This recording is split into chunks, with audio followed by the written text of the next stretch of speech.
just clap my hands so he knows where to start. So I did. All right. So, tell us how you found Christ. So I did not grow up going to church. When I was young, it wasn't until I was in middle school that we started going to church. And actually, the Billy Graham crusade came through. Wow, how old this is.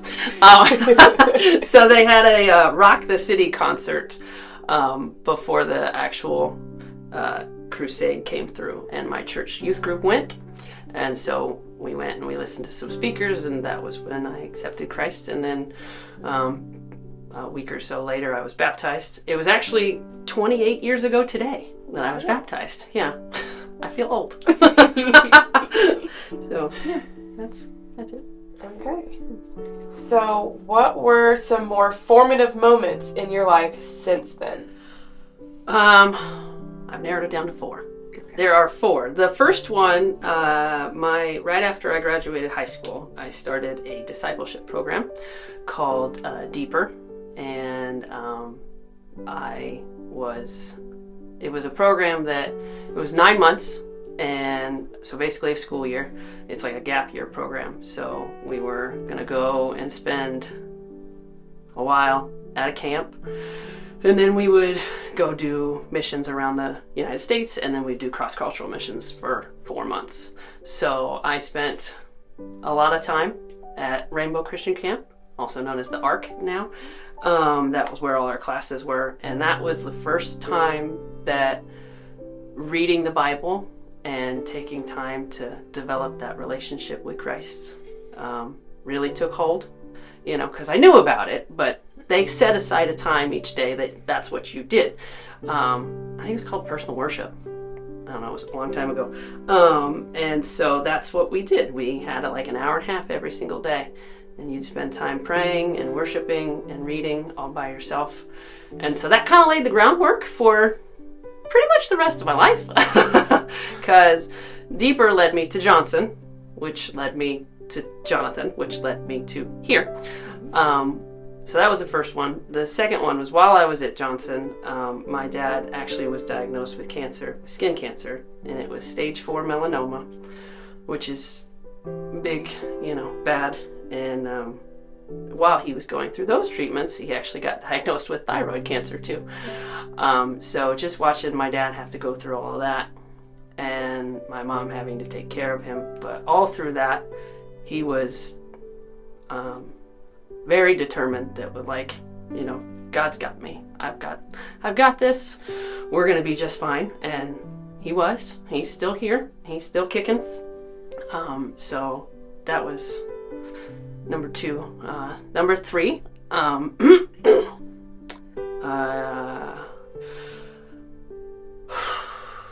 June 22nd, 2020. Is when we first found out about Olivia, the problems that we were having with Olivia. That was the day of our big ultrasound, where they're like, she has this disease. There's nothing we can do.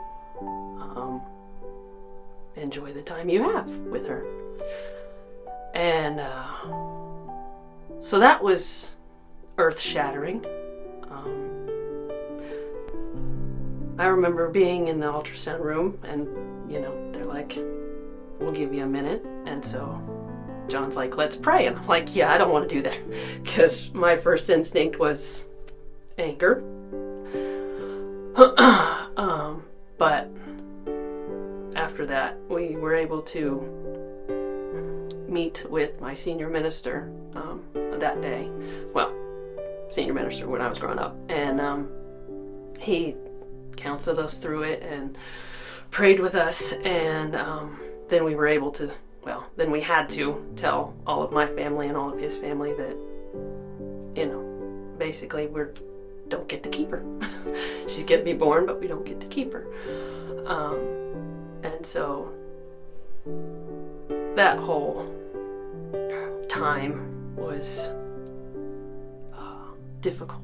And, knows the story now about how we had a couple hours with her.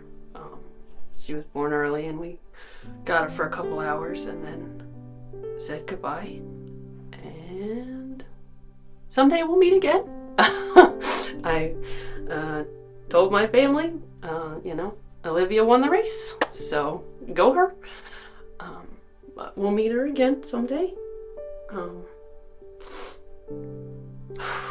That was number 3. And then number 4.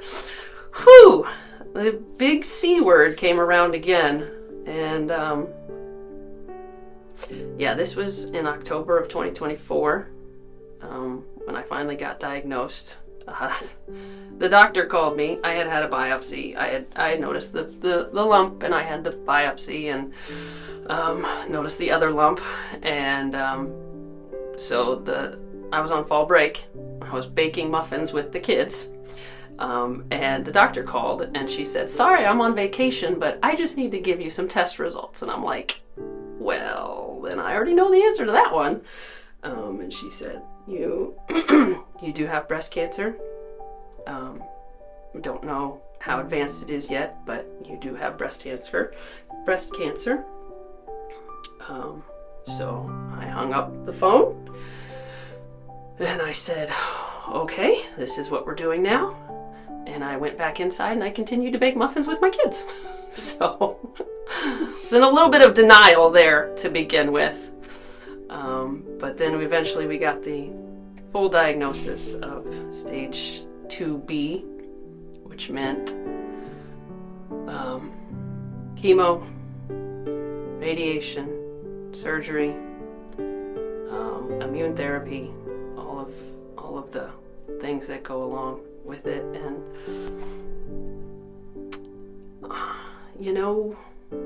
I don't think I ever actually cried when I got diagnosed with that one, because I was like, okay, I've gotten through something before. I can do this too. And so, yeah, that was the conversation I had with God. I was like, we've gotten through this.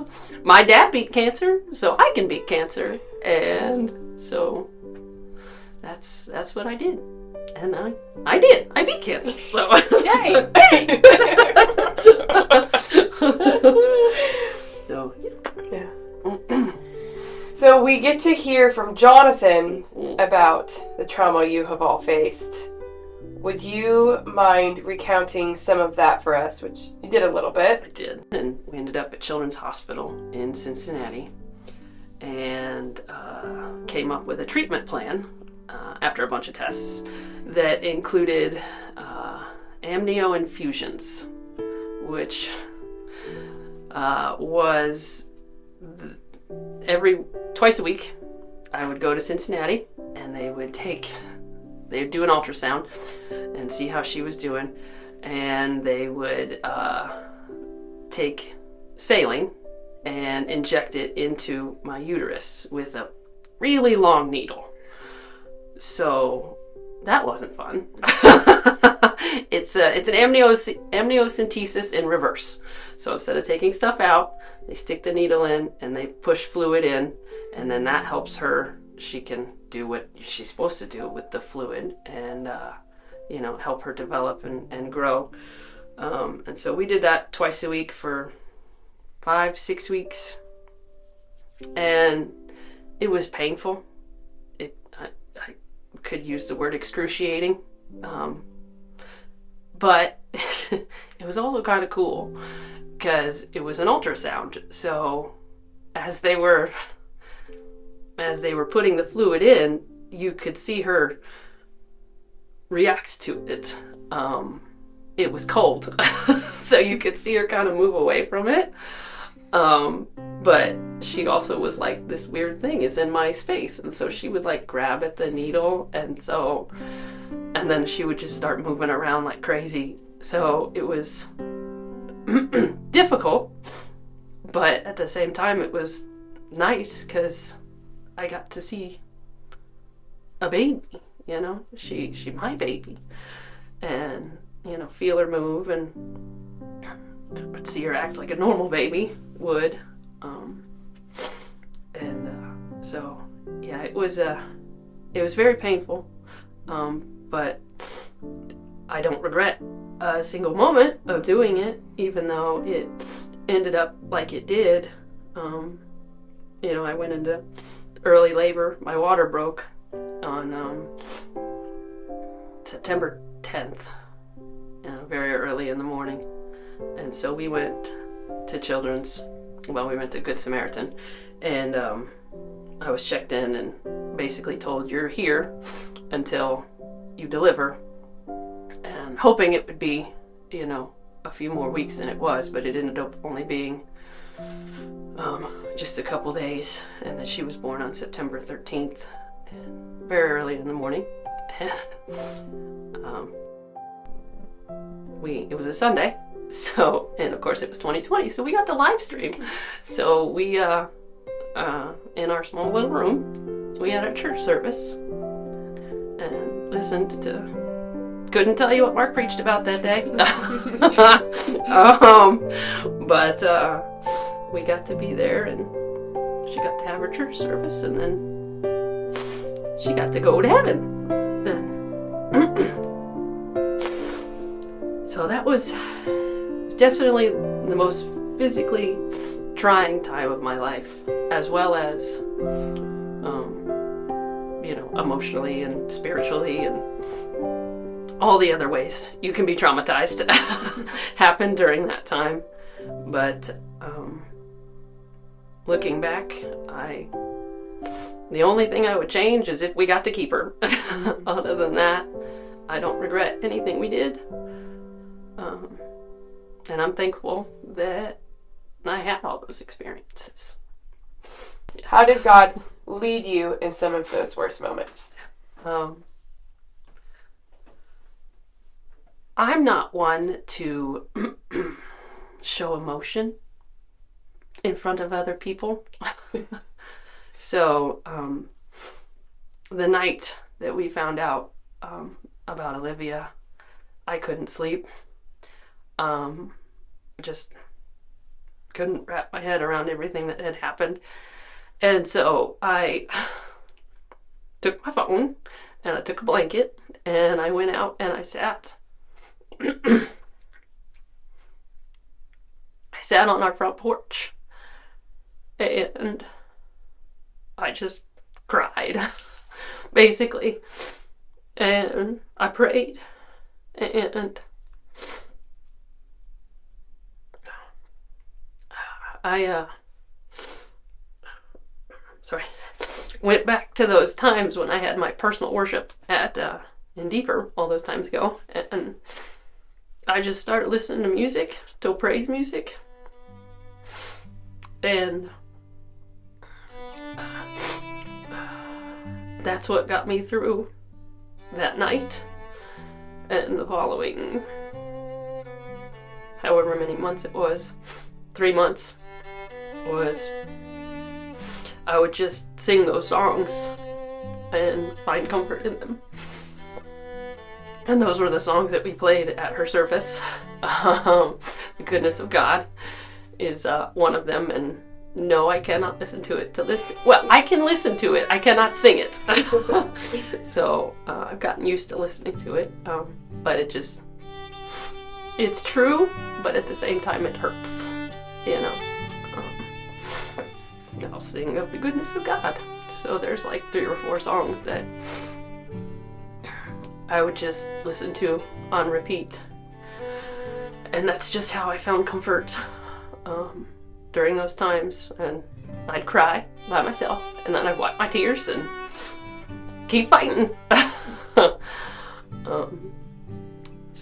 That's honestly got me through this whole thing too, this cancer thing, because it kept popping up in my head, and I had a lot of time spent in MRI machines and treatments and all that stuff, and so just in my head singing those songs got me through most of it. And that's pretty much sums up the entire journey of cancer. Like, it was a testament to the power of prayer People were at our house praying. I was praying anytime my family was together, his family was together. We were praying. My home church, his sister's church, like they were all just praying. And I'm gonna say God heard and God listened, because through that entire cancer journey, I didn't have a single setback. You know, they were saying 6 rounds of chemo, more than likely you'll have to take a break because your numbers won't be right, you won't be able to have treatment, and yet I didn't have to take a break. I made every single appointment. Surgery happened at a time that was convenient, which is what I was praying for, was I could go through spring break at work, and then I could have surgery and just be off, and it worked. It worked like time after time after time. Everything I prayed for came true. Like, God fulfilled that, and like, just the power of prayer, that's what got us through the whole thing, you know. And I didn't notice it all in it, you know, I wasn't, but looking back, I'm like, that entire journey was soaked in prayer, and it, you know, went just the way it was supposed to, I guess, and it worked, and now we're here. We, throughout these past, let's be honest, 6 years, the generosity of the people around us in this community and in, you know, in his home church and my home church, like generosity of people that we don't even know, it has really, like, wow, like, how are you that generous? Like, some of these people don't even know me. You know, they know of me, but they don't know me. And so just the generosity of the gifts and the time and the prayers, like, do I have that generosity in me? Like, am I being that kind of person to somebody else? So God and I are working through that together. He's, I think, giving me some opportunities to be that kind of generous, and I hope that I'm doing it. All right. That was a lot. It was. Ugh. Cut. Cut.